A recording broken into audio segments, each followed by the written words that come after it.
వీళ్ళకు ఇంతమంది అక్కర్లేదు, వాస్తవానికి కూడా వీళ్ళకి ఇంతమంది అక్కర్లేదు. విధ్వంసం కదా కేసీఆర్ పరిపాలన అంతా.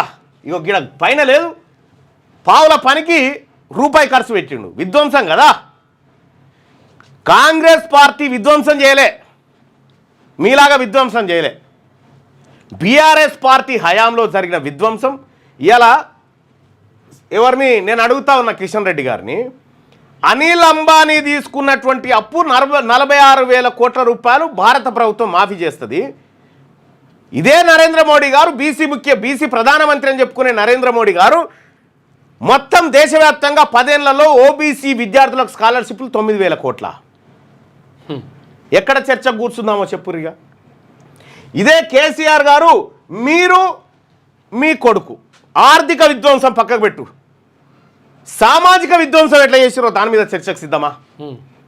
33% ఉన్నటువంటి బీసీల రిజర్వేషన్ను 18-19% తీసుకొచ్చింది మీరు కాదా? అసలు ఈడబ్ల్యూఎస్ కోటాను తెలంగాణ రాష్ట్రంలో ఇంప్లిమెంట్ చేసిన ద్రోహి కేసీఆర్ కాదా?